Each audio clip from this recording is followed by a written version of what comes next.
भाग दो चिन्ह एक टालने के पीछे भी कोई और कारण नहीं, महज आलस्य ही था। उस दिन इसके बाद फिर मुझे जांच मजिस्ट्रेट के दफ्तर में लाया गया। दोपहर के 2 का समय था।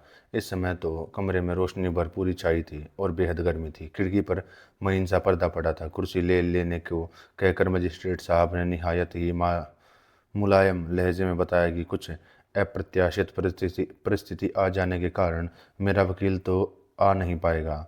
उन्होंने यह भी कह दिया कि मैं चाहूँ तो उनके सवालों के जवाब अपने वकील के आने के बाद दे दूँ। इस बात के जवाब में मैं बोला, मैं अपनी सफाई खुद दे लूँगा।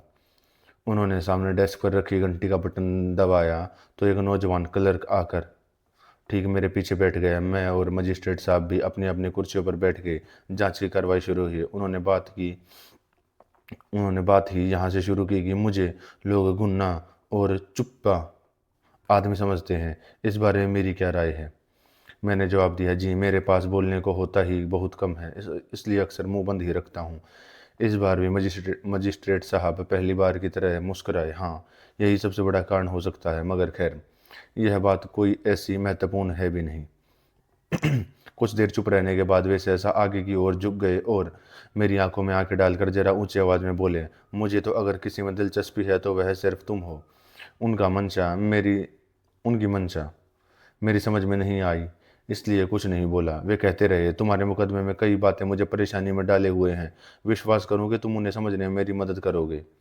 मैंने जवाब दिया कि दरअसल बात तो निहायत ही सीधी और साफ है। इस पर उन्होंने सारा ब्यौरा मांगा कि मैंने उस दिन क्या क्या किया था। हालांकि सार रूप में ही सही, मैं सारी कथा पहली भेंट में ही बता चुका था कि कैसे मैं रेमंड से मिला, समुद्र तट पर गया, कैसे हम लोग तैरे, कैसे मैं दोबारा समुद्र तट पर गया और कैसे मैंने 5 गोलियां चलाई। लेकिन यहाँ फिर उस सबको दोबारा सुनाना पड़ा। हर वाक़ये के बाद वे सिर हिला हिलाकर ठीक है ऐसे कहते रहे। जब मैंने रेत पर पड़े उस अरब के शरीर का वर्णन किया तो वे जरा खास तौर पर गर्दन हिलाकर बोले, ठीक है। उसी कहानी को बार बार सुनाते सुनाते मैं तो बहुत ही ऊब गया था और इस समय तो ऐसा ही लग रहा था मानो जिंदगी में इतना कभी नहीं बोला। फिर कुछ देर चुप रहने के बाद मजिस्ट्रेट साहब यह कहते हुए उठ खड़े हुए कि मेरे लिए उनसे जो कुछ भी बन पड़ेगा वे जरूर करेंगे, कि उन्हें मुझ में काफ़ी दिलचस्पी हो गई है और भगवान ने चाहा तो इस संकट के समय में जरूर किसी काम आएंगे। लेकिन सबसे पहले तो अभी कुछ और सवाल पूछने जरूरी हैं। सबसे पहले उन्होंने एकदम सीधा सवाल किया कि क्या मैं अपनी माँ को प्यार करता था। जी हाँ, मैंने जवाब दिया। जैसे और लोग अपनी माँ से प्यार करते हैं, मैं भी करता था। मेरे पीछे बैठा बैठा क्लर्क धड़ाधड़ एक गति से टाइप किए चला जा रहा था। लेकिन ठीक उसी क्षण उसकी उंगली शायद किसी गलत अक्षर पर पड़ गई, क्योंकि तभी आवाज़ से लगा कि उसने कागज पीछे लौटाकर पहले का लिखा हुआ काट दिया। इसके बाद मजिस्ट्रेट ने एकदम दूसरा सवाल पूछ डाला कि मैंने एक के बाद एक लगातार 5 गोलियां क्यों चलाई। मुझे इस सवाल और पहले सवाल में कोई कार्य कारण संबंध नहीं दिखाई दिया। मैंने कुछ देर सोचा, फिर बताया कि गोलियां लगातार चलाई गई हों ऐसा नहीं है। सबसे पहले एक चलाई, फिर कुछ देर रुककर बाकी 4 चलाई। पहली और दूसरी गोली चलाने के बीच में तुम क्यों रुके? मुझे लगा जैसे मेरी आंखों के आगे वह सारा का सारा दृश्य नाच गया। समुद्र तट की वह सिंदूरी तपन, गालों पर भभकती सांस का स्पर्श। इस बार मुझसे कोई जवाब नहीं देते बना। मेरी इस चुप्पी के दौरान मैं मजिस्ट्रेट साहब कभी कसमसाकर आसन बदलते, कभी बालों में उंगलियां चलाते, कभी जरा से उठकर फिर बैठ जाते। आखिर डेस्क पर कूनियां टेक कर वे अजीब मुद्रा बनाए बनाए और मेरी ओर झुक गए। लेकिन क्यों? किस लिए? तुम एक औंधे पड़े आदमी पर गोलियां चल दागते गए, बताओ। उन्होंने अपने क्यों और किस लिए पर जोर देकर पूछा। इस बार भी मुझे कोई जवाब नहीं सूझा। मजिस्ट्रेट ने माथे पर हाथ फेरा और जरा से बदले से लहजे में अपना प्रश्न दोहराया, मैं पूछता हूँ, क्यों तुमने ऐसा किया? मैं जोर देकर पूछता हूँ, मुझे कारण बताओ। मैं अब भी कुछ नहीं बोला। अचानक वे उठे और सामने की दीवार के सहारे फाइलें रखने की अलमारी के पास जाकर एक दराज खींचकर खोली और उसमें सूली चढ़े ईसा की चांदी सूली चढ़े ईसा की चांदी की मूर्ति निकालकर हाथ में झुंझलाते हुए वहीं वापस आ गए। जानते हो यह कौन है? उनका स्वर एकदम बदल गया। भावावेश से उनका गला कांप गया। जी हाँ, जानता तो हूँ, मैंने जवाब दिया। अब तो उनका बांध टूट गए। वे बिना सांस लिए अंधाधुंध बोलते चले गए, बताने लगे कि भगवान ने उन्हें कितनी आस्था है, कि अधम से अधम पापी तक किस प्रकार भगवान की क्षमा का अधिकारी हो सकता है। लेकिन इसके लिए सबसे पहली शर्त यह है कि उसे सच्चे दिल से पश्चाताप करना होगा और अबोध शिशु की तरह सरल हृदय और निष्ठावान होना होगा। निष्कपट भाव से भगवान पर, उसके न्याय पर विश्वास लाना होगा। वे मेज पर आर पार झुके पड़े थे और मूर्ति को लगातार मेरी आंखों के सामने घुमाए जा रहे थे। वस्तुतः दो कारणों से उनकी बातें समझने में मुझे दिक्कत हो रही थी। एक तो दफ्तर में बेहद उमस थी और बड़ी बड़ी मक्खियां मेरी कनपट्टी के आसपास या ऊपर बैठकर बन बन किए जा रही थी। दूसरी, उनकी बातों ने मुझे जरा डरा और चौंका भी दिया था। हाँ, यह मुझे जरूर लगा कि इस तरह डरना या चौंकना बहुत बेतुका है। इन वर्तमान परिस्थितियों में और भी बेतुका इसलिए है कि लाखों लाखों मुजरिम बनकर तो मैं आ गया था। खैर, वे बोलते रहे और मैं भी बरसक उनकी बातें समझने की कोशिश करता रहा। इतनी बात मेरी समझ में आ गई कि इस सारे इकबाली बयान में सबसे ज़्यादा ज़रूरत केवल एक बात है की सफाई की हो रही की है, और वह है कि दोबारा गोलियां चलाने से पहले ठीक मैं रुका किस लिए। बाकी सारी बातें तो खैर एक तरह से ठीक ठीक ही थी। मजिस्ट्रेट साहब को चक्कर में इसी बात ने डाल रखा था। मैं कहने लगा कि इस बात पर इतना ज़्यादा जोर देना गलत है, यह कोई महत्वपूर्ण चीज़ है भी नहीं। लेकिन शब्दों का मेरे मुंह से निकलना था कि वे एकदम सीधे तनकर खड़े हो गए और बड़े सच्चे दिल से पूछने लगे कि तुम ईश्वर को मानते हो ना। मैंने जवाब में कहा, जी नहीं। तो गुस्से में भरे दम से कुर्सी पर फिर जा बैठे। कहने लगे कि इस बात को तो वे 7 जन्म में भी कल्पना नहीं कर सकते कि कोई ईश्वर को न माने। मानव मात्र भगवान में आस्था रखते हैं। जो उसे कोसते और गालियां देते हैं वे तक उसे मानते हैं। यह उनका अडिग विश्वास है। भगवान की आस्था को लेकर अगर कभी रत्ती भर भी संशय मेरे मन में आया तो समझ लेना कि मेरे जीवन का कोई अर्थ, कोई लक्ष्य नहीं रह जाएगा। उन्होंने तेज में आकर पूछा, तुम्हें अच्छा लगेगा कि मेरे जीवन का कोई लक्ष्य, कोई अर्थ न रहे? मेरे बेजे में सचमुच नहीं आया कि मेरा अच्छा लगना वहाँ कहाँ से आकर टपका। यह बात मैं उनसे कह भी डाली। मैंने अभी बोलना बंद भी नहीं किया था कि उन्होंने फिर मूर्ति को झटके के साथ ठीक मेरी नाक के नीचे बढ़ा दिया और बोले, खैर, मैं तो ईसाई हूँ और ईश्वर से सच्चे दिल से प्रार्थना करता हूँ कि तुम्हारे पाप क्षमा करें। भैया मेरे, तुम्हें विश्वास क्यों नहीं आता कि उसने तुम्हारी ही खातिर यातनाएं सही हैं? उनके मुंह से भैया मेरे शब्द सुनकर मुझे लगा कि उनके लहजे में सचमुच याचना का भाव है। लेकिन इस सब बकवास से मेरा जी उबने लगा। कमरा धीरे धीरे और भी गर्म हुआ चला जा रहा था। जब किसी की बातचीत मुझे उबाने लगती है तो जान छुड़ाने के लिए मैं उनकी हर बात मानने का भाव दिखाता हूँ। मैंने अब किया मैंने अब किया तो मेरा आश्चर्य का ठिकाना न रहा कि मजिस्ट्रेट साहब का चेहरा दमक उठा। मानते हो न? मानते हो न? अच्छा, अब भी नहीं मानोगे कि तुम आस्तिक हो और ईश्वर में विश्वास रखते हो? इनकार में जरूर मैंने सिर हिलाया होगा, क्योंकि बड़े ढीले डाले और हताश भाव से मजिस्ट्रेट साहब मेरे मरे से भाव से बैठ गए। कुछ देर शांति रही। हाँ, इस बीच टाइपराइटर ने हमारी अंतिम बातचीत टाइप कर डाली। कहना न होगा कि इस सारे वार्तालाप के दौरान टाइपराइटर की टप टप चालू रही। तब मजिस्ट्रेट साहब बड़े दुखी भाव से आंखें फाड़ फाड़ कर मुझे गौर से देखते परखते रहे। अपने इस सारी जिंदगी में मैंने तुम जैसा जड़ और हृदयहीन प्राणी नहीं देखा, वे बुरे स्वर में कह रहे थे। आज तक न जाने कितने मुजरिम यहाँ आए हैं और सब के सब भगवान की इस यंत्रणा मूर्ति को देखकर फूट फूट कर रोए हैं। मेरे बात मेरे होठों तक आ कर रह गई है। वे सचमुच मुजरिम थे, इसलिए जरूर रोए होंगे। मगर तभी ख्याल आया कि मैं भी तो उस कटघरे में खड़ा हूँ। पता नहीं क्यों मन इस बात को मानता ही न था कि मैं मुजरिम हूँ। शायद यह जताने के लिए कि मजिस्ट्रेट साहब उठ खड़े हुए कि बातचीत अर्थात मुलाकात खत्म हो गई। उसी थके बुझे परेशान से लहजे में उन्होंने मुझसे एक आखिरी सवाल पूछा कि क्या मुझे अपने किए पर पछतावा है। कुछ देर सोचने के बाद मैंने बताया कि मुझे तो पछतावा कम और परेशानी ज़्यादा महसूस होती है। मुझे परेशानी से ज़्यादा उपयुक्त शब्द ही नहीं सूझा, लेकिन लगा कि वे समझे ही नहीं। उस दिन की बातचीत में मामला यहीं तक आया। इसके बाद इसके बाद कई बार और मजिस्ट्रेट साहब के सामने मेरी पेशी हुई, लेकिन हर बार वकील साहब मेरे साथ रहे। इन सब जिरहों में मेरे पहले दिए गए बयानों की बाल की खाल निकालने के अलावा और कुछ भी नहीं हुआ। या वकील और मजिस्ट्रेट साहब मिलनी कानूनी गुत्थियों से माथापच्ची करते रहे। ऐसे मौके पर उन्होंने ख्याल ही नहीं करता था कि मैं भी वहीं बैठा हूँ। बहरहाल जैसे जैसे समय बीतता गया सारी जिरह का रंग ही बदलता गया। लगा मजिस्ट्रेट साहब को अब मुझ में कोई खास दिलचस्पी नहीं रह गई है और मेरे मुकदमे को लेकर वे मन ही मन कोई फैसला ले चुके हैं।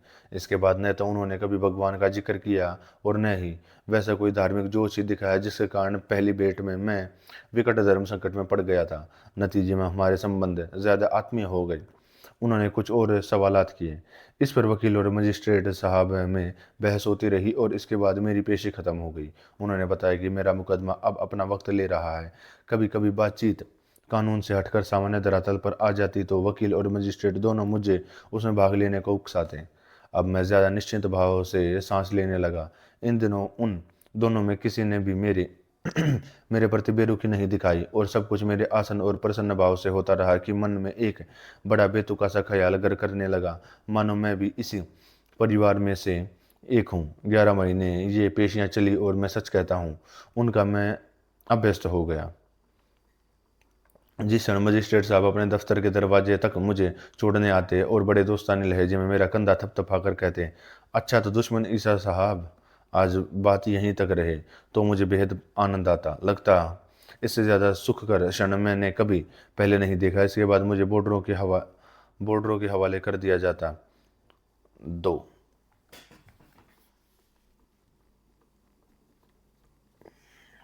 2 कुछ ऐसी भी बातें हैं जिन पर मैंने कभी बोलना नहीं चाहा। जेल में कुछ दिनों रहकर मैंने तय किया कि ज़िंदगी का यह हिस्सा भी उन्हीं न बोलने वाली बातों में से एक रहेगा।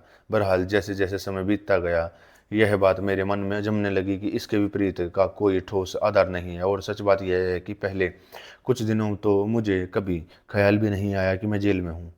हमेशा एक धुंधली सी आशा बनी रहती कि कुछ न कुछ होगा और अचानक सब कुछ ठीक ठाक हो जाएगा। लेकिन मेरी के साथ हुई पहली और एकमात्र भेंट के बाद से ही सब कुछ बदलने लगा। जिस दिन मुझे यह खत मिला कि जेल वाले अब मुझे दोबारा मिलने नहीं आने देंगे, मैं तुम्हारी पत्नी जो नहीं हूँ, बस उसी दिन सचमुच मुझे महसूस हुआ कि यह कोठरी ही मेरे लिए काल कोठरी है, यही मेरी आखिरी मंजिल है। गिरफ्तारी वाले दिन मुझे एक बड़े से कमरे में और भी कई कैदियों के साथ ही रखा गया। ज़्यादातर वे अरब थे। देखते उन्होंने बत्ती सी चमकाकर पूछा, क्या कराए? मैंने बता दिया कि एक अरब का काम तमाम करके आ रहा हूँ। इस पर कुछ देर के लिए उनके मुंह बंद हो गए। लेकिन अब रात भी होने लगी थी। एक ने मुझे सोने वाले गद्दे को बिछाने का तरीका सिखाया। ये लोग गद्दे के एक सिरे को गोल गोल मोड़कर एक तरह की मसनद जैसी बना लेते थे। सारी रात मुझे अपने चेहरे पर खटमल रेंगते महसूस होते रहे। कुछ दिनों बाद मुझे अकेली कोठरी में रख दिया गया। यहाँ कब्जे के सहारे दीवार से झूलते तख्ते पर सोने का इंतजाम था।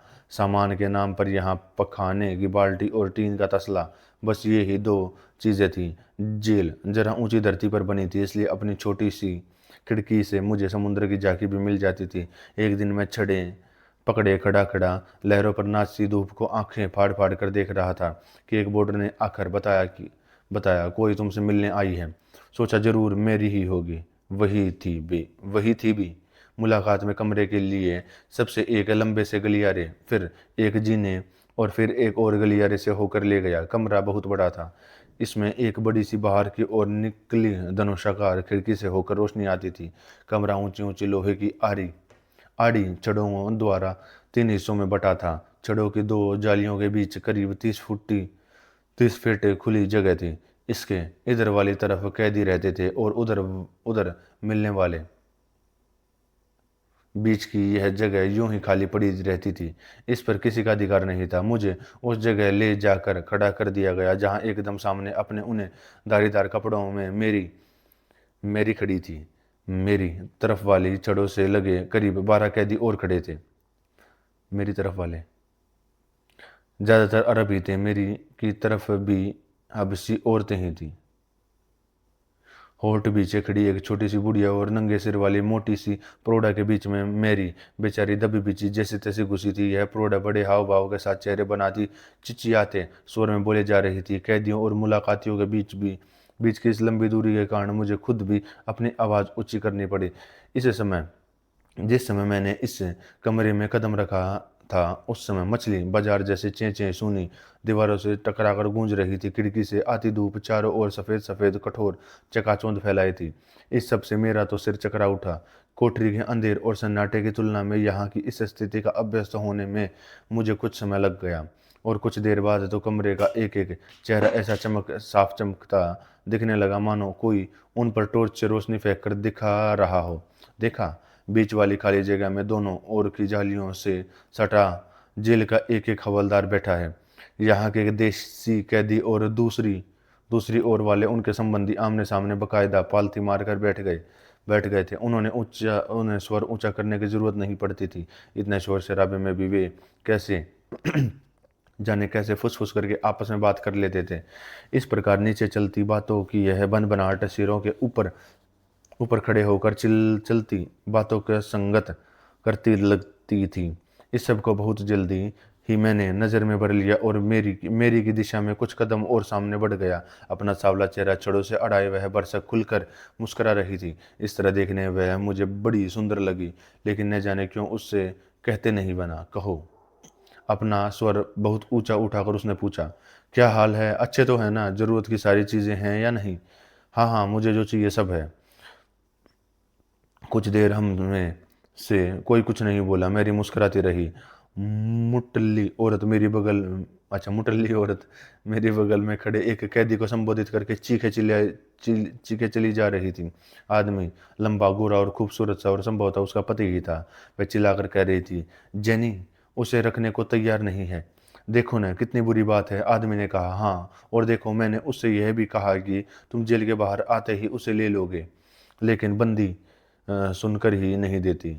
उसी खाली जगह के पार से मेरी ने चिल्लाकर बताया कि रेमंड ने हार्दिक शुभकामनाएं बेची है। मैंने कहा, धन्यवाद, लेकिन मेरी आवाज़ पड़ोसी के प्रश्न के नीचे दब गई। वह स्वस्थ तो है न? मुटल्ली औरत हंस पड़ी। स्वस्थ? अरे उसे क्या हुआ है? साक्षात स्वास्थ्य की मूर्ति है। इस सारे समय मेरे बाईं ओर खड़ा पतले पतले लड़कियों जैसे हाथ वाला छोकरा मुंह से एक शब्द नहीं बोला। देखा, उसकी अपलक निगाहें सामने वाली एक छोटी सी बुढ़िया पर टिकी हैं, और उधर वह भी बड़ी बावुकुल ललक से एक टकी से देखे जा रही है। मगर शीघ्र ही मुझे अपनी निगाहें उधर से हटा लेनी पड़ी। मेरी चिल्लाकर कह रही थी कि हमें उम्मीद का सहारा नहीं छोड़ना चाहिए। मैंने जवाब दिया, बिल्कुल नहीं। मेरी अनजिप निगाहें उसके कंधों पर पड़ी तो अचानक मन में बड़े जोर से आया कि इन महीन कपड़ों में उन्हें कसकर बेच लूं। उनकी सुडौल गठन और कपड़ों की रेशमी बनावट मुझे बेबस अपनी ओर मोह कर खींचे ले रही थी, और मन ही मन ऐसा लग रहा था कि मेरी जिस उम्मीद की बात कह रही है वह कहीं न कहीं इनसे जुड़ी है। सोचता हूँ ऐसी ही बात उसके मन में भी थी, तभी तो वह मेरी आंखों में आंखें डाले मुस्कुराए चली जा रही थी। तभी देखना, सब ठीक हो जाएगा, फिर हम लोग शादी कर लेंगे। मुझे उसके सारे शरीर में केवल उसके दांतों की चमक और आंखों के चारों ओर की झुर्रियां ही दिखाई दे रही थी। पूछा, सचमुच तुम यही सोचती हो ना? मगर यह बात कहने का मुख्य कारण और कुछ नहीं, बस यही था कि जो अब मैं कुछ न कुछ तो मुझे भी बोलना ही था।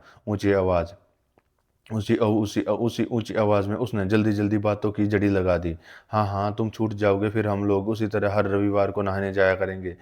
मैरी की पास वाली औरत अभी ऊंचे स्वर में रोते रोते पति को बता रही थी कि वह जेल के दफ्तर में उसके लिए एक टोकरी रखाई है। फिर वह उस टोकरी में जो लाई उसकी सूची बताकर बोली, ध्यान रखना, खूब होशियारी से देख लेना, कई चीज़ें बहुत कीमती हैं। मैरी, मेरे दूसरी ओर वाला छोकरा और उसकी माँ अभी तक उन्हीं विषाद भरी उदास आंखों से एक दूसरे को देखे जा रहे थे, और हमारे नीचे बैठे अरब लोगों की बातें उसकी उसी निर्बाध और एक रस भाव से चली जा रही थी। लगता था खिड़की के बाहर रोशनी से बाढ़ जैसी उमड़ आई है और छन छन छन छन कर भीतर चली आ रही है। जो लोग रोशनी के सामने पड़ते थे उनके चेहरे बेहद पीले और तेल मालिश किए लगते थे। मेरा जी मितलाने सा लगा और मन हुआ बाहर निकल जाऊं।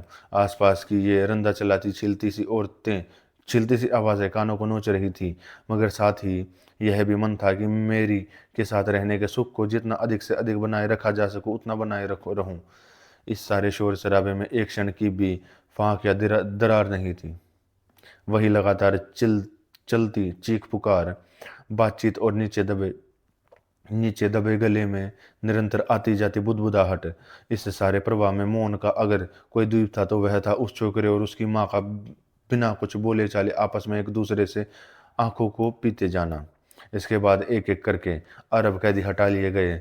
जब पहला कैदी गया तो सब के सब एकदम चुप हो गए। छोटी बुढ़िया छड़ से छत से चिपक कर यूं ही खड़ी रही। कीबोर्ड ने उसके बेटे के कंधे पर हाथ रखा। लड़के ने पुकार कर कहा, फिर मिलेंगे अम्मा। बुढ़िया ने छड़ों से हाथ निकाला और बहुत हल्के से जरा सा हिलाकर विदा दे दी।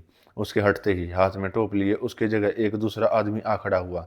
मेरे पास वाली जगह पर भी दूसरा कैदी आ गया और दोनों ने अंधाधुंध बातचीत शुरू कर दी। हाँ, उतने ऊंचे स्वर में ये नहीं बोल रहे थे क्योंकि कमरा अभी अपेक्षाकृत शांत हो गया था। कोई आकर मेरी दाहिनी ओर वाले आदमी को बुला लिया गया। पत्नी ने खूब जोर से चिल्लाकर कहा, हाँ और हाँ सुनो, अपनी देखभाल रखना, कुछ उल्टा सीधा मत करना। लगता है कि उसे यही पता नहीं था कि अब उतने जोर से बोलने की जरूरत नहीं है। उसके बाद मेरा नंबर। मैरी ने उंगली चूमकर झटके से मेरी ओर चुंबन फेंका। बाहर जाते हुए मैं मुड़ मुड़ कर उसे देखता रहा। वह बिना हिले डुले खड़ी रही। उसका चेहरा यूं ही छड़ों से सटा रहा। होठ उसी कसी कसाई ऐठी मुस्कुराहट में जरा से खुले रहे। इसके बाद बहुत जल्दी ही मुझे उसका खत मिला और तभी इस तरह की बात शुरू हुई। इसके बारे में बोलना मुझे कभी अच्छा नहीं लगता। इस तरह की बातें खासकर और भयानक या कष्टप्रद ही हों, ऐसा नहीं है। मैं अपने को 30 मार खान नहीं बताना चाहता, फिर भी यह सच है कि दूसरे को देखते हुए मैंने कम से कम कष्ट पाया। मगर शुरू के दिनों की जिस एक बात को मैं जिस एक बात से मैं सचमुच तंग आ गया था वह थी मेरी स्वतंत्र आदमी के ढंग से सोचने की आदत। मसलन अचानक धुन सवार हो जाती थी कि समुद्र तट पर चला जाऊं और पानी में खूब तैरूं, और जब अपने पैरों पर छोटी छोटी लहरों की चपक चपक छलांग लगाकर आगे बढ़ते समय शरीर पर पानी का मृदुल कोमल स्पर्श और सागर में जाकर मिलने वाले सुख और संतोष से जोरी की को मैं कल्पना की आंखों के आगे साकार कर लेता तो अपनी कोठरी का संकरापन अधिक क्रूर और कठोर लगने लगता। खैर, यही हालत कुछ ही महीने रही। बाद में धीरे धीरे मेरा सोचने का ढंग कैदियों जैसा होता चला गया। मैं मन ही मन या तो खुले चौक में टहलने के लिए समय की या अपने वकील साहब के आने की राह करता। इसके अलावा बाकी वक्त के लिए भी मैंने एक ऐसा तरीका खोज निकाला था जो सचमुच बहुत सुंदर साबित हुआ। अक्सर मैं सोचा करता हूँ कि मान लो कभी ऐसी मजबूरी आ जाए कि मुझे किसी ठूठ की खोतर में रहना पड़े और ऊपर आकाश खंड को देखते रहने के सिवा करने को पास में कुछ काम न हो। उस हालत में भी तो मैं अपने को किसी न किसी तरह उस स्थिति का अभ्यस्त करूंगा ही। आहिस्ते आहिस्ते वहीं मन न रमाऊंगा। आजकल मैं प्रतीक्षा करूंगा कि देखें इस बार वकील साहब कौन सी अजीब सी बेढंगी टाई लगाकर आते हैं, या जिस तरह इस दुनिया में रहते हुए मैं मेरी के साथ के प्यार के जादू की धैर्यपूर्वक राह देखता हूँ, उसी तरह वहाँ बैठा बैठा भी देखा करूंगा कि अब चिड़िया गुजरेंगी, अब बादल तैरते हुए आएंगे। यहाँ पेड़ के खोतर में तो बंद नहीं हूँ। कम से कम धीरे धीरे आदमी को सब आदत पड़ जाती है। मुझे याद है कि माँ का तकिया कलाम था, वे हर समय कहा करती थी। खैर, इतना आगे जाकर सोचने की जरूरत नहीं पड़ी। पहले महीना जरूर नानी याद आ गई, लेकिन उन दिनों को निकालने के लिए मुझे जो प्रयत्न करना पड़ा, समझिए, उसने पार लगा दिया। मसलन औरत की चाह मुझे अंधा बना देती थी और उम्र के देखते हुए यह बहुत अस्वाभाविक भी नहीं था। हाँ, उसके लिए मैरी की ही तस्वीर मेरे दिमाग में आती हो, ऐसा भी कुछ नहीं था मेरे ऊपर। तो जब यह भूत सवार होता तो कभी इस औरत का ख्याल आता, कभी उसका जिनसे मैंने संभोग किया था। कभी एक साथ वे सारी औरतों सामने खड़ी होती, कभी वे परिस्थितियां आंखों के आगे आ जाती जिनसे मैंने उन्हें प्यार किया था। हाँ, यहाँ तक कि उन सारे चेहरों मेरी पुरानी वासना के प्रेतों से मेरी कोठरी भर जाती। इससे मुझे मानसिक उथल पुथल और बेचैनी तो जरूर होती थी, लेकिन कम से कम समय कट जाता था। खाने के समय रसोइयों के साथ साथ प्रमुख जेलर भी दौरा लगाया करता था। धीरे धीरे मेरी उससे खासी दोस्ती हो गई। और तो वाली बात असल में उसी ने छेड़ी थी। एक बार बोला, यहाँ लोग इसी बात को लेकर सबसे ज्यादा रोते हैं। मैंने भी कहा कि मैं खुद भी वैसे ही जरूर महसूस कर रहा हूँ। मैंने भी यह भी कहा, एक तरह से यह है तो बड़ी ज्यादती ही। कहावत है, मरे को मारे शाह मदार। एक तो आदमी आदमी यहाँ वैसे ही मरा और ऊपर से यह और। जेलर बोला, हम तो चाहते ही यही हैं, वरना आप लोगों को यहाँ रखा किस लिए जाता है। जब मैंने कहा मैं आपकी बात नहीं समझा, तो जेलर ने बताया कि वो सब जो आज़ादी के मज़े हैं, आज़ादी छिन जाने को ही तो दंड कहते हैं। इस बात को इस रूप में मैंने कभी नहीं देखा था, मगर अब मैंने उसके दृष्टिकोण को भी समझा। बोला, हाँ, बात तो सही है, वरना फिर सजा ही किस बात की हुई। जेलर ने स्वीकृति में सिर हिलाया। और क्या, तुम इन बाकी लोगों जैसे नहीं हो, अपनी अकल से भी काम ले सकते हो। ये लोग खुद नहीं सोच पाते, फिर भी ये कोई ना कोई तरीका खोज निकालते हैं। ये लोग आपस में ही कर करा लेते हैं।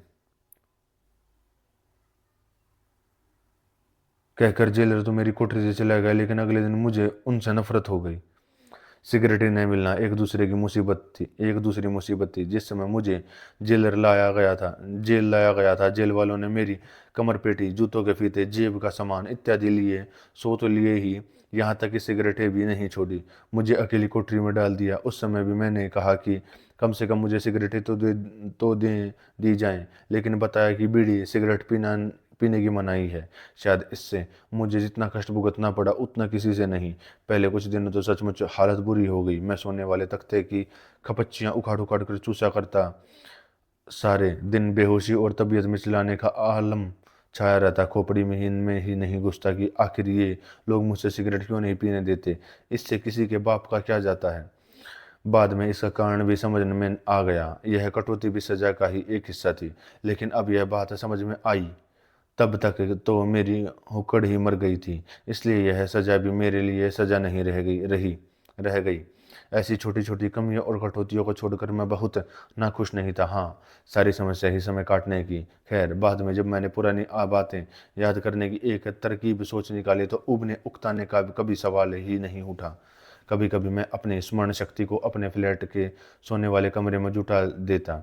एक कोने से शुरू करके सारे कमरे में चक्कर लगाता। बीच में जो ही चीज़ें पड़ती जाती उन सबको एक एक करके याद करता जाता। पहली बार तो 1-2 मिनट में ही सारा चक्कर पूरा हो गया, मगर जब फिर इस क्रिया को दोहराया तो हर बार पहले से ज़्यादा समय लगा। मैं खास तौर पर फर्नीचर की हर चीज़ को कल्पना की आंखों के आगे आगे लाता। एक एक चीज़ के ऊपर या भीतर रखे हर सामान का ध्यान करता, और अंत में इन ब्योरों के भी ब्योरे, एक एक भाग, खड्डा, परत या छिला, कोना और लकड़ी का वास्तविक रंग और रेशा तक याद रहता। साथ ही शुरू से लेकर आखिर तक सही क्रम से बिना एक भी चीज़ छोड़े अपनी इस खोज की पूरी सूची भी दिमाग में रखता जाता। कुछ हफ्ते बाद नतीजा यह हुआ कि अपने सोने वाले कमरे की सूची तैयार करने में घंटों बीत जाते। देखा, जितना जितना मैं सोचता हूँ उतना उतना प्राय भूले या अंधे के ब्यौरे मेरी स्मृति के पटल पर तैरते चले जाते हैं, और लगता है कि ये ब्यौरे तो इतने हैं कि समाप्त ही नहीं होंगे। हाँ, इनसे इतना तो मैं जान गया कि अगर आदमी केवल एक दिन बाहरी दुनिया का अनुभव प्राप्त कर ले तो शायद जेल में 100 साल काटना उसके लिए मुश्किल नहीं है। इतनी चीज़ें उसके पास याद करने को हो जाएंगी कि वह कभी उबने का नाम ही न ले।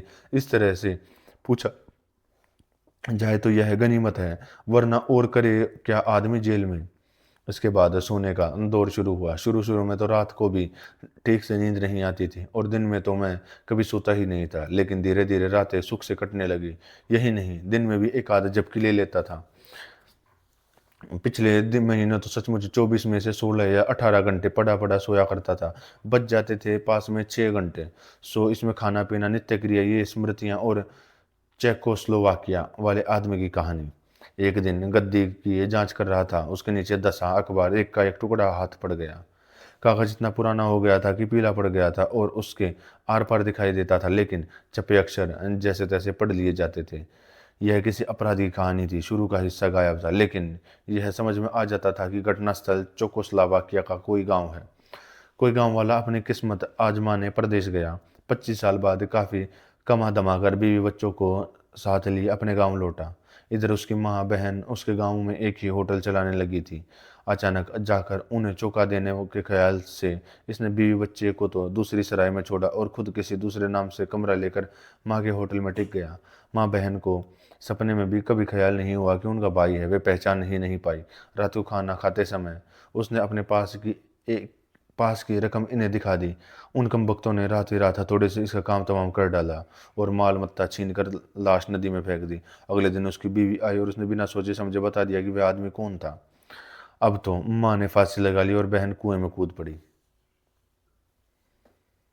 यह थी कहानी। मैंने हजारों ही बार पढ़ा होगा। एक तरह से इस तरह से देखता तो बड़ी असंभव लगती, दूसरी तरह से सोचने पर काफ़ी तर्क संगत दिखाई देती। बहरहाल मेरे हिसाब से तो उस आदमी ने जानबूझकर मुसीबत मोल ली थी। इस तरह की बेवकूफ़ी आदमी करे ही क्यों? इस तरह की बेवकूफ़ी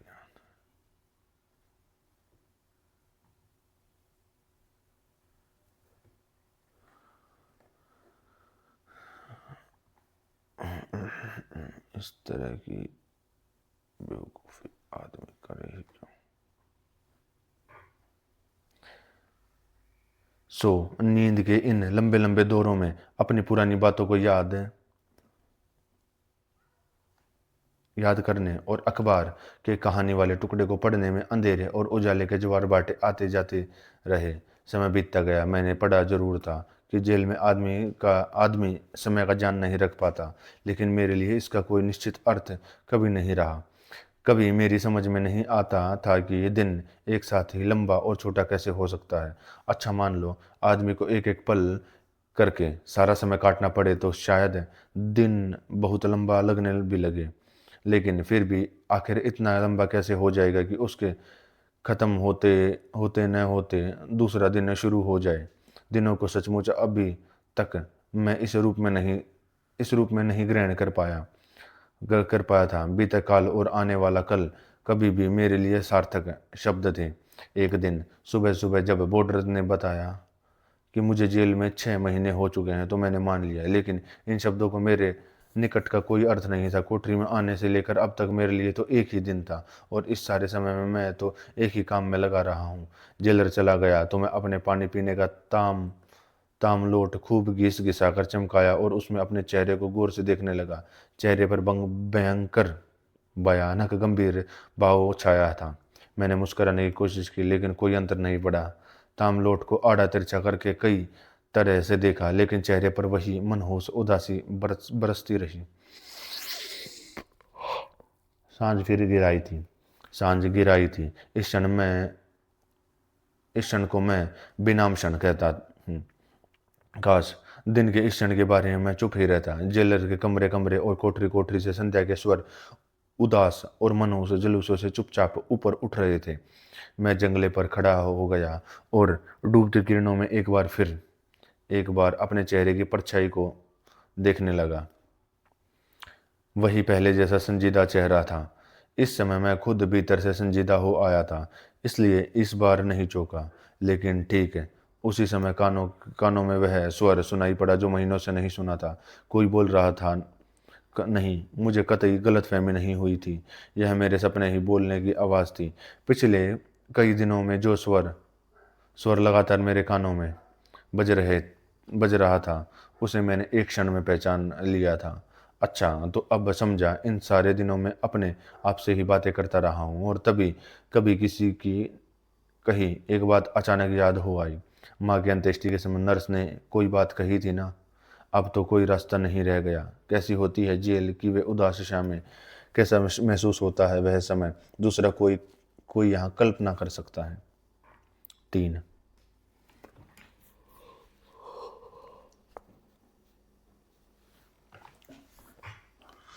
3 सब मिलकर। यह तो नहीं कहूँगा कि वे सारे महीने रेंग रेंग कर ही बीते। हाँ, इतना जरूर कहूँगा कि पहली गर्मियों के बीतने का जान होते ही न होते दूसरी गर्मियाँ आ गई थी, और यह भी मुझे लगने लगा था कि गर्म दिनों के शुरू होते ही मेरी किस्मत शर्तिया कुछ न कुछ गुल खिलाएगी। मेरे मुकदमे की तारीख असाइज अदालत में आखिरी सेशन में पड़ी थी।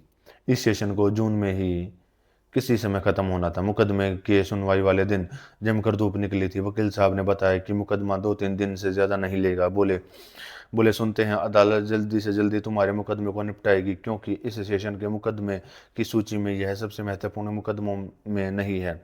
तुम्हारे बाद ही पितृ हत्या का एक मुकदमा है। असली वक्त अदालत को उसमें लगेगा।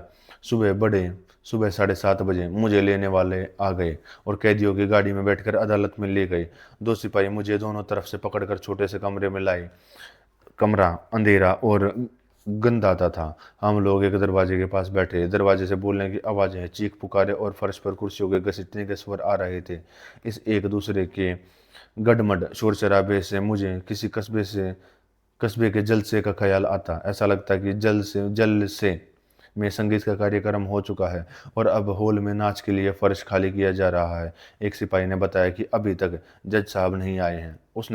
एक उसने मुझे एक सिगरेट पीने को दी तो मैंने इनकार कर दिया। कुछ देर बाद उसने पूछा कि मैं घबरा तो नहीं रहा। मैं बोला नहीं तो, उल्टे मुझे तो उत्सुकता हो रही है कि मुझे मुकदमा देखने को मिलेगा। मैंने कभी भी नहीं मैंने कभी देखा भी नहीं है। हाँ, हो सकता है, दूसरे सिपाही ने कहा, लेकिन 1-2 घंटे में ही जी भर जाता है। ट्र ट्र ट्र ट्र थोड़ी देर बाद कमरे में बिजली की घंटी बजी। सिपाहियों ने मेरी हथकड़ियाँ उतारी, दरवाज़ा खोला और कैदियों के कटघरे की ओर ले चले। कचहरी कचहरी में खचाखच भीड़ भरी थी। किवाड़ों की हवा रोशनी वाली पट्टियां झुकी हुई थी, लेकिन रोशनी दरारों से छनकर भीतर आ रही थी। हवा उमस से तपी थी। खिड़कियां बंद थी। मैं बैठ गया तो सिपाही मेरी कुर्सी के दोनों ओर तनकर खड़े हो गए। कहीं अब जाकर मैंने देखा कि ठीक सामने एक कतार में कुछ चेहरे मुझे घूर कर देख रहे हैं। अंदाजा लगाया जूरी है, लेकिन जाने क्यों मैंने अलग अलग बैठे व्यक्तियों के रूप में उन्हें नहीं देखा। ट्रेन में चढ़ने के साथ ही किसी को लगे कि सामने वाली सीट के लोग उसकी वेशभूषा में कुछ मनोरंजक और मजाकिया पाने की उम्मीद से लगातार उसकी ओर चले जा रहे हैं। तो उस समय उसे जैसा महसूस होता है वैसा ही मुझे लग रहा था। मैं जानता हूँ उपमा निहायत बेतुकी है, क्योंकि लोग किसी हास्यास्पद बात की नहीं, अपराधी मनोवृत्ति के लक्षणों की खोज में मेरी ओर देख रहे थे। बहरहाल फर्क ज्यादा नहीं था, कम से कम मुझे तो ऐसा ही लगा। भीड़ और हवा के घुटन मुझे के कारण मुझे कुछ कुछ चक्कर से आने लगे। कचहरी के समय में निगाहें घुमाई तो एक भी पहचाना चेहरा दिखाई न दिया। पहले तो यही विश्वास नहीं हुआ कि इतने सारे लोग मेरे लिए ही जमा हुए हैं। साधारणतः किसी ने मेरी तरफ कभी विशेष ध्यान नहीं दिया।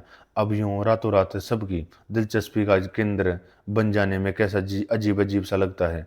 गजब की भीड़ है। मैंने अपने बाईं ओर से किसी सिपाही से कहा तो उसने बताया कि यह सब अखबारों की कारिस्तानी है। जूरियों के बैठने की जगह के ठीक नीचे कुछ लोगों की ओर इशारा करके बोला, वो बैठे तो हैं। कौन? मैंने पूछा। उसने यह कहकर, पत्रकार लोग। फिर उसने यह भी बताया कि उन्हें मैं उसका एक पुराना दोस्त भी बैठा है। जरा देर बाद ही उसके बताए हुए आदमी ने हमारी ओर देखा और चबूतरे पर आकर सिपाही के साथ बड़े तपाक से हाथ मिलाया। पत्रकार अधेड़ सा आदमी था और शक्ल से गंभीर लगता था, लेकिन व्यवहार उसका बड़ा मधुर था। तभी मैंने देखा कि कमरे में बैठे सारे आदमी एक दूसरे से को नमस्कार कर बातचीत कर रहे हैं और अलग अलग दलों में बट गए हैं। सच पूछो तो उनका सारा तौर तरीका अदालत का काम अदालत का कम क्लब सा अधिक सा लगता है। हर आदमी अपनी हैसियत और रुचि के अनुसार बेतुल्कीफी और बेफिक्री महसूस करने लगता है। बेशक यही कारण रहा होगा कि मैं अपने को दाल भात से मूसल चंद या अनिमंत्रित जबरदस्ती घुसाने वाले मेहमान जैसा महसूस करने लगा। खैर, पत्रकार ने बड़े हंस हंस कर मुझसे बातें कही। कहा, उम्मीद है सब ठीक ठाक हो जाएगा। मैंने उसे धन्यवाद दिया और वह मुस्कुराकर कहने लगा, जानते हैं, हम आपके बारे में लगातार कुछ न कुछ लेख समाचार प्रकाशित कर रहे हैं। गर्मियों के दिनों में तो यूं ही हमेशा सामग्री का रोना रहता है। सो आपके और आपके बाद वाले मुकदमे को तो छोड़कर समाचारों की काफ़ी तंगी है। इस दूसरे मुकदमे के बारे में तो सुन ही लिया होगा, पितृ हत्या का मामला है। उन्होंने संवाददाताओं की मेज पर बैठे दल में से एक ठीक ने काला काला चश्मा डाटे गोल मोटोल आदमी को, जिसे देखकर खूब खिलाए पिलाए निवले की याद आती थी, दिखाकर कहा, वो साहब पेरिस के एक दिनांक के विशेष संवाददाता हैं। खासतौर से आपके लिए तो ये नहीं आए, लेकिन अखबार वालों ने इनसे कहा कि आपका मुकदमा देख लें। यूं उस पितृ हत्या वाले मुकदमे के लिए भेजे गए हैं। बात जवानी की नोक पर आकर बात जवानी की नोक पर आकर रह गई और उनकी बड़ी मेहरबानी है। लेकिन तभी ख्याल आया बात बेहूदी लगेगी। बड़ी आत्मीयता के ढंग से हाथ मिलाकर वह हमारे पास से चला गया। इसके बाद थोड़ी देर कुछ नहीं हुआ। कुछ नहीं हुआ। तभी चौगा चढ़ाए अपने कुछ साथियों के साथ वकील साहब ने हड़बड़ाते हुए प्रवेश किया। पत्रकारों के मेज के पास आकर जाकर उन्होंने संवाददाताओं से हाथ मिलाए। ऊपर से बड़े बेतलकुफ और बेफिक्र से दिखते ये लोग हंसने और गप्पे मारने लगे। किर्र किर्र किर्र किर्र। तभी एक तीखी सी घंटी बज उठी और सब के सब अपने अपने स्थानों पर जा बैठे। वकील साहब ने मेरे पास आकर हाथ मिलाया और समझाया कि जहां तक बन पड़े जवाब कम से कम शब्दों में देना, अपने तरफ से कुछ मत बताने लगना। मुझ पर भरोसा रखोगे तो बेड़ा पार हो जाएगा। बाईं तरफ कुर्सी खिसकने की आवाज हुई और बिना कमानियों वाला चश्मा लगाए एक लंबा पतला दुबला सा व्यक्ति अपने लाल चोगे की तहें और सलवटें ठीक करते हुए कुर्सी पर आ बैठा। मैं समझ गया कि सरकारी वकील है। अदालत के पेशकार ने घोषणा की कि माननीय जज महोदय पधार रहे हैं और ठीक उसी समय ऊपर के दो बड़े बड़े पंखे बनन बनन करते चल पड़े। तीन जजों ने बगल में थैले दबाए अदालत के कमरे में प्रवेश किया। दो काले कपड़े पहने थे और एक लाल सुर्ख। तीन फुर्ती से चलते हुए फर्श से कई फीट ऊंची बनी बेंच के पास जा पहुंचे। सुर्ख कपड़ों वाला बीच में ऊंची पीठ की कुर्सी पर बैठ गया। उसने अपनी सरकारी टोपी उतार कर मेज पर रखी और गंजी चंदिया पर रुमाल फेर कर ऊंचे स्वर में बताया कि अब मुकदमे की सुनवाई शुरू होती है। पत्रकारों ने अपने अपने फाउंटेन पेन खोल लिए। एक सिरे से सबके चेहरों पर हल्की व्यंग्य भरी उदासीनता का भाव था। हाँ, बुरे फलालेन का सूट नीली टाई पहने उसमें एक पत्रकार जरूर ऐसा था जो कलम मेज पर रखे मुझे अपलक घूरे जा रहा था। शक्ल से अपने बाकी साथियों से काफी कम उम्र का लगता था। चेहरा सीधा साधा निर्विशेष, लेकिन इस समय जरा सा सख्त।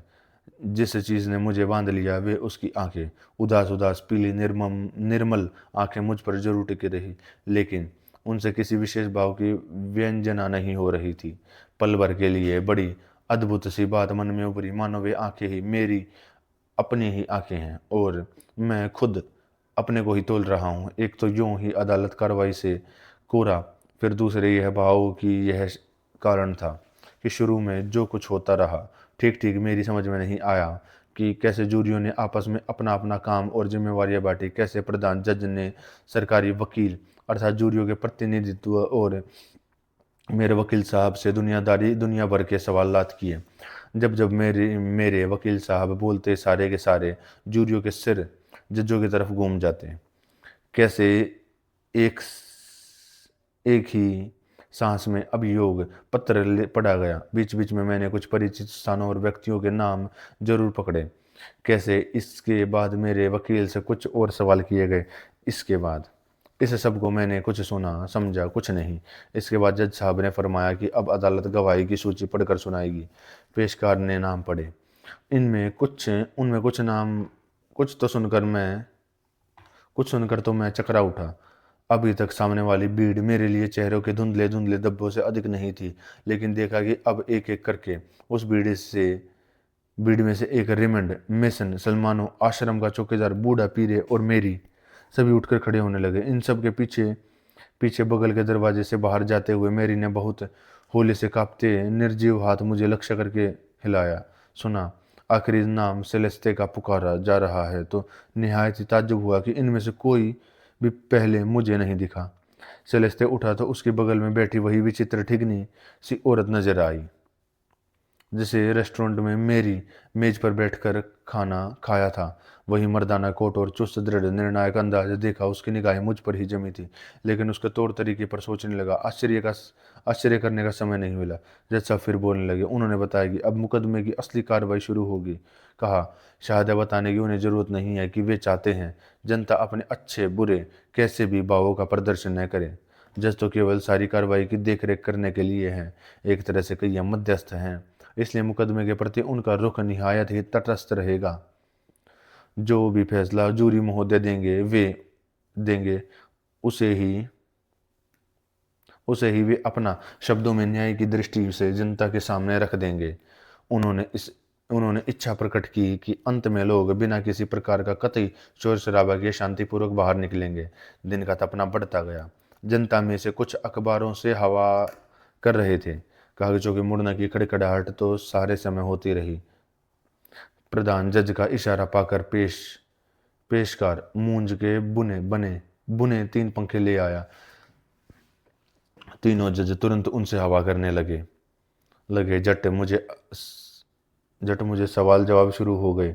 जज साहब ने न केवल बड़े शांत भाव से बल्कि मुझे लगा बड़ी आत्मीयता दर्शाते हुए सवाल पूछे। 1000वीं बार मुझसे फिर वही नाम पता वल्दियत पूछी। इस खानापुरी से मैं आजीज आ गया था, लेकिन फिर मन ही मन सोचा यह सब बहुत स्वाभाविक और जरूरी है।